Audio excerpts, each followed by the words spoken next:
Hi, welcome back to the channel. In this short episode, I want to talk to you about a really interesting change in Ukraine's approach in its drone warfare. If you've been following the channel, you'll know that Ukraine over the past couple of months has started targeting infrastructure in Russia. So, first of all, it was targeting refineries, so oil refineries, trying to damage those refineries so that they couldn't operate. Because quite often, even if you only have a small fire at a refinery, you might have to shut down the whole operation for a day or maybe even a week. So, this has been a really effective way of Ukraine causing economic damage to Russia. And it recently extended the scope of its attacks to include some factories. So, a chemicals factory was hit. And then we reported that a tanker that was in the Black Sea carrying Russian oil had also been hit. And this was the first time that one of the oil tankers had been targeted. So this is obviously a commercial vessel, technically, but it's carrying sanctioned Russian oil. But I now want to tell you about 3 attacks that have been reported on Lukoil oil rigs. So these are actually off-sea oil rigs that are drilling for oil. They're bringing up hundreds of thousands of barrels of oil per day. So this is a big significant change because when you're talking about an oil rig, there are some really big health and safety regulations around those rigs. You obviously can't have any fires on an oil rig. It can be extremely dangerous for all of the personnel, all of the staff who are working there. So generally speaking, if you get hit with an explosive device like a drone, then in normal circumstances, you would probably have to close down that entire rig and evacuate all of the staff. Now, we don't have the full details as to the extent of the damage on all 3 of these rigs that have been reported as being hit with Ukrainian drones. So we're waiting for the full damage report to come through. Now, obviously, Russia isn't going to supply that. They're not going to tell the world that they've had a fire on one of these rigs. They're going to be playing it down. And obviously, Ukraine will be talking it up. But I wanted to talk you through the details. So these are the details of these 3 rigs that are owned by Lukoil. And Lukoil isn't really having a great deal of luck at the moment, is it? Since it was sanctioned by the USA recently, it's had to stop all of its overseas operations. You'll be familiar with that if you've been following the channel. You'll know that they tried to do a quick flip for $22 billion. They were going to give it to Gunvor, which was an operation that had its history in Russia. There was a Russian oligarch who helped set that up with a Scandinavian guy who's the chief executive. He's Swedish. But the US government basically called foul on that deal. They said that Gunvor was a puppet of the Kremlin, and so they disallowed the deal. And Lukoil is now desperately trying to find buyers for all of its overseas assets. This is the company that was basically the overseas operation of the Russian state. So it had been buying lots of different refineries and even some gas stations in the USA. So it's got lots of fingers in lots of pies. And unfortunately, all of those pies are going to disappear shortly because the USA have now extended the deadline till April for that deal to be done. But Lukoil won't receive a penny for any of those assets because of the sanctions that are in place against it. And now we are seeing Lukoil oil rigs being hit with drones. So maybe Lukoil should change its name to Unluck Oil or Unlucky Oil. Anyway, I digress. So I just wanted to talk about these 3 rigs that have been hit. They are located around 700 miles from Ukraine. So these drones have flown a significant distance before they attacked the rigs.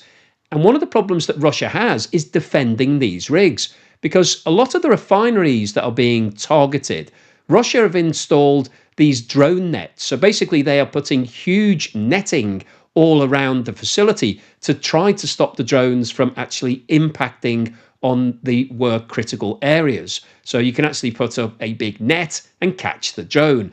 That is a lot more difficult to do when you're talking about an oil rig that's out at sea, because obviously it's at sea. They tend to be quite windy areas if you're in the sea. And also you can't really hang the nets from anything because the rig is the rig. So you haven't got any infrastructure around it. You can't erect poles all around the facility to stick the nets onto. So much more difficult for Russia to defend these oil rigs. And in terms of the scale of these rigs, we're talking pretty big. So the first one that was hit is producing up to 120,000 barrels of oil per day. So that's how much it's pulling out the ground.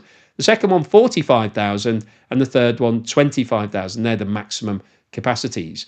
So in total, these three rigs could be producing 190,000 barrels of oil per day, every single day. So we're talking about a serious amount of oil that Lukoil is producing, but clearly now that these drone attacks have taken place, they were not producing it at all. And this really does put a huge question mark over the whole of Russia's oil output, because now that Ukraine is widening the scope of its attacks, Russia doesn't really know where they're coming from.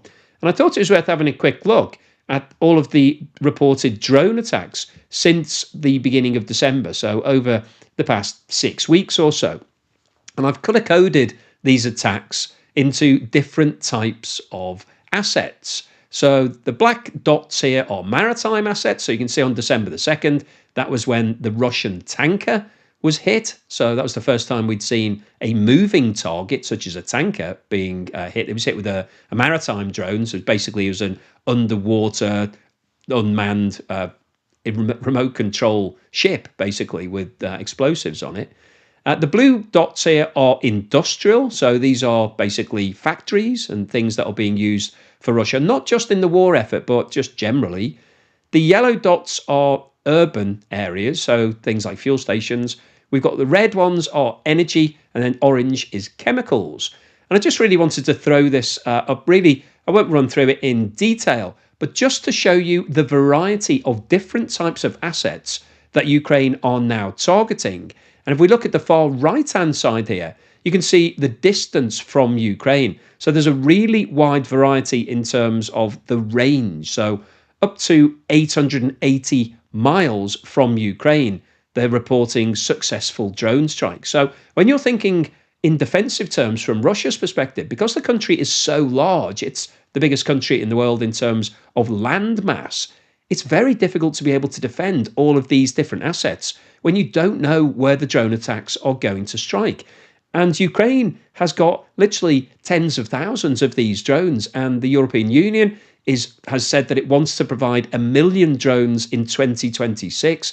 We've got support from the USA and the UK in terms of drone technology, and these things are relatively cheap to be able to put together. So you can put together a drone that might be able to go for hundreds of miles for just a few $1,000s. So this is a really cost-effective way of hurting the Russian economy. So Ukraine has really ramped things up. It's now targeting all of these variety of assets. And I wanted to make this quick video really just to bring to your attention the fact that these oil rigs have been hit, how this has now stepped up the war, the economic war that Ukraine has launched against Russia, and how this is now hurting the Russian economy and the Russian oil industry, Russian energy, and ultimately we're going to see a huge fall in revenue. And this could be a real game changer at a time when Russia's already struggling with regards to the revenue it's pulling in. It's spending more than it's earning. It needs more cash. It's not going to see more cash coming through the door if Ukraine continues to target the variety of assets that it has done so far. So hopefully you've enjoyed this slightly shorter episode. If you have done, then please give me a thumbs up. Please subscribe to the channel if you haven't done so already. Don't forget I'm currently running my competition whereby you can win my beach house located close to one of the best beaches in the UK. If you'd like to join in that, then please buy a ticket. Have a look at the QR code on the screen now. Thank you for watching this video all the way through to the end. Thank you so much to everyone that supported me in other ways, such as Buy Me a Coffee, YouTube Super Thanks, YouTube membership, or the other one. I can't remember all of them off the top of my head. But thank you for watching this video all the way through to the end. And here's something to put a smile on your face.